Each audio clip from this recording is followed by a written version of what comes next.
ninka magaciisu waxaa la yidhaha Raheem Chang. Raheem Chang waxa uu ku dhashay dalka Ingiriiska, gaar ahaan caasimadiisa London.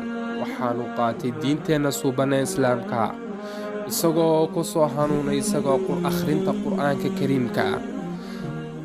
Ka xaggan waxaan inugu soo gudbin doonaa insha Allah xogtiisa oo dhammaystiran iyo siduu ku islaamay iyo waxa sabab u noqday islaamnimadiisa.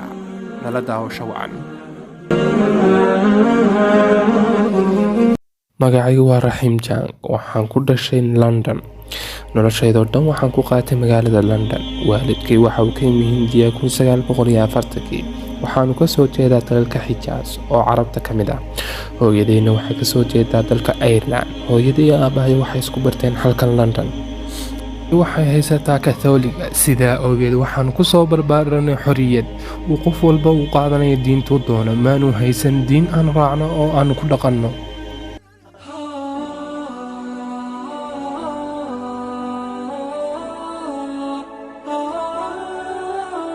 da'daydu waa 42 sano. waxaan reer leeyahay muddo ku dhowaad 18 sano ilaa 19 sano. waxaan leeyahay 5 carruur ah.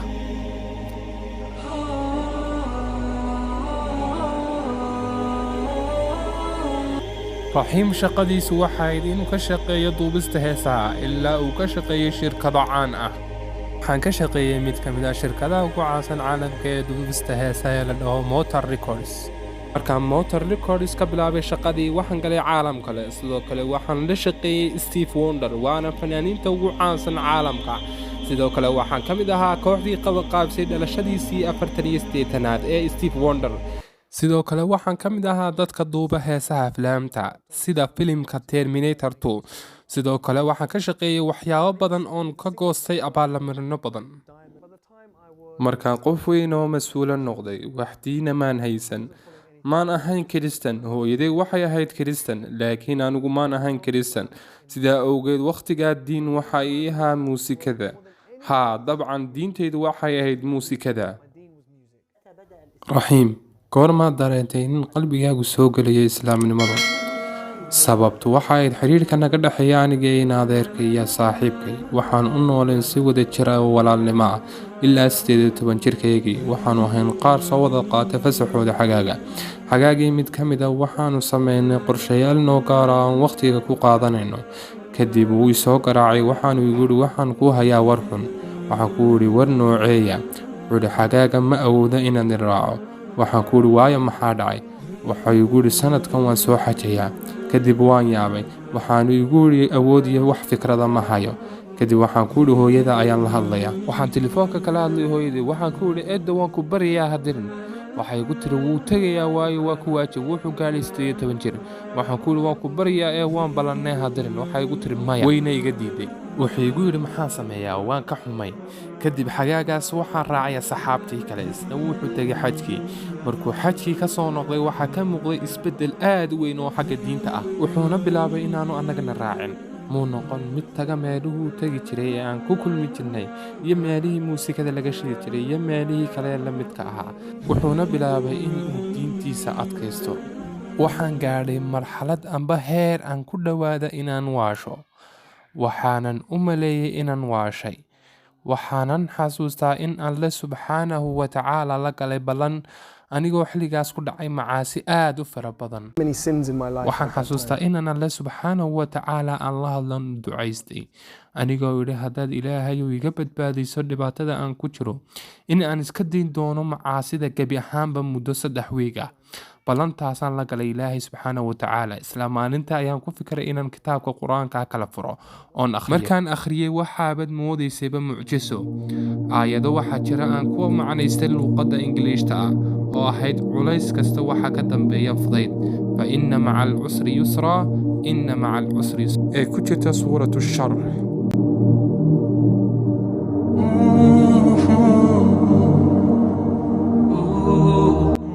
waxay ahayd mucjiso aad u weyn. waxaan markaas ahaa mid quustay. maan garanay meel aan tago iyo meel aan u cararo. waxaan dareemayay inaan soo waalanayo. sidoo kale kumaan firkirin xilligaa wax diin ah in aan qaato.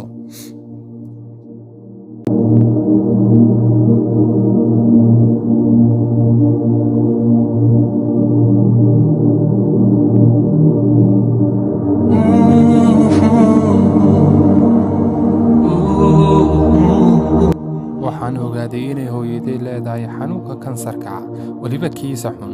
Dhakhaatiirtuna waxay ii sheegeen in adduunka keliya uga sii hadhsantay muddo 3 isbuuc oo keliya.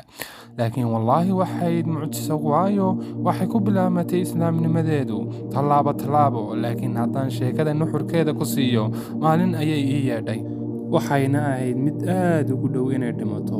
wayna ii yeedhay, waxaana igu tiri, ma doonay in la i aaso aniga, waxaan doonayaa in la gubo meydkayga.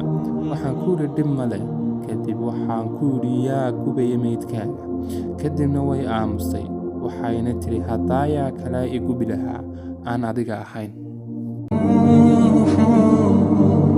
waxaan ku idhi beddelku wuxuu noqonayaa haddaad geeriyoto, anigii carruurtaada ayaa ku qaadi doona, cid aan iyaga ahaynna ku arki mayso. waxaanan kuu qaadi doonaa meel ay degan tahay inantaada iyo gabadhaydu, waanay ku meydhi doonaan, waanay ku diyaarin doonaan. waxayna kuu xidhi doonaan mara cad oo la yidhaah kafan, iyadoo jidhkaaga lagugu labisi doono maradaas, cid kaa qariibina ku arki mayso. maalin gudaheedna waxaa lagugu aasi doonaa ciidda hoosteeda, iyadoo wax sanduuq ah lagugu ridin. kadib waxay igu tiri sidaas ayaan doonayaa anigu. laakiin mushkilad ayaa jirtay, taas oo ahayd inaan hooyaday muslim ahayn. kadib waxaan wacay walaalka iyo walaashay, waxaana ku yidhi waxaan doonayaa inaan aaso iyadoo islaam ah. anna si dabacsan oo degan ayaan dacwadda islaamka ugu sheegay. waxaan ku odhan jiray, maanad aaminsanan in allah subxaanahu watacaala soo diray rasuul, maanad aaminsan in allah soo diray rasuul ina hanuuniya. kadib maalin ayay tiri waan rumeeyey arrinka. kadib waxaan dareemay farxad aan la koobi karin, waayo waxay rumaysay allah subxaanahu watacaala iyo rasuulkiisa. kadib waxaan idhi waxaan u daydayi doonaa insha allah cudurdaar. waxaa laga yaabaa in aan u duceeyo iyada, oon imaamka ku idhaahda wuu aasa sida muslimiinta. laakiin inankaygiyo 14 jir ayaa yidhi intaasi kuma filna. waxaa waajib ah inay ku dhawaaqdo shahaadateynka, afkeeda inay kaga dhawaaqdo shahaadateynka. waxaan noqday mid baqanaya, waayo haddii laysku dayo in lagaga dhawaajiyo shahaadateynka way diidaysaa, waxaanana soo waajahaysa mushkilad aad u weyn. kadib inankaygii ayaa igu yidhi aabbo ha welwelin, anaa la soo hadlayee. wuxuu bilaabay inuu ugu tago qolkeeda, anna waxaan ku sii sugayay dhulka hoose. saacad ayaan kolna noqonayay kolna tegayay, waxaan islahaa ilaahow talow ma yeesha mise way diiday. ugu dambayntii wuu soo tegey, wuxuuna igu yidhi bushaarayso, wax dhibaataa ma jiraan. kadib wuxuu yidhi way ku dhawaaqday ashahaadii, waxaana ku yidhi ma carabi? ayuu yidhi haa, iyadoo carabi ah oo dhammaystiray. kadib waxay dhimatay 2 amba 3 cisho ka bacdi iyadoo muslimad ah. alxamdulilah.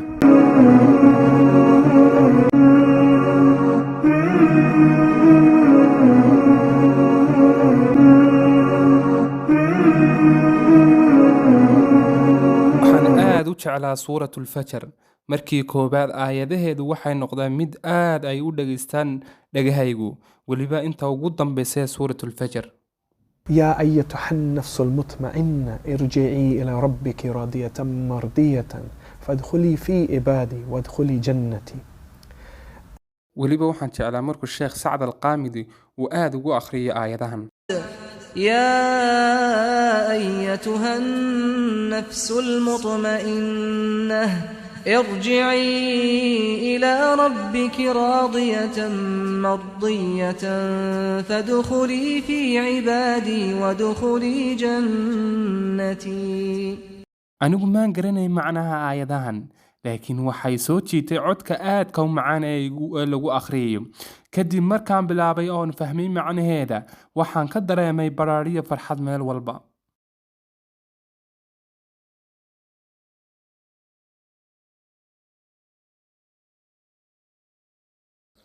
ilaahay wuxuu maqlayaa dhawaaqaas, inaguna waxaan maqlaynaa alle subxaanahu watacaala dhawaaqiisa.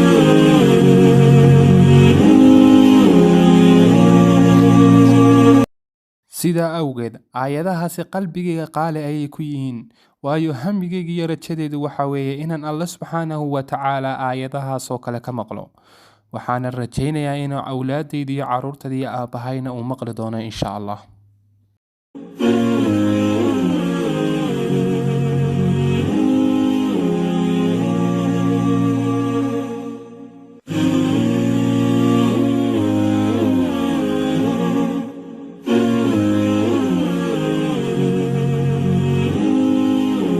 ogtahay sheekhow suuraddaas gaar ahaan 4 aayadood ee ugu dambeeya waxay meel gaar ah ku leeyihiin qalbigayga. raxiim hadda wuxuu ka shaqeeyaa inuu kor u qaado dacwadda islaamka isagoo bartiisa baraha bulshada ku faafiya diinteenna islaamka iyo dacwadda islaamka. haddana wuxuu barnaamij ka soo daayaa channelka caanka ee la yidhaahdo Islam Channel.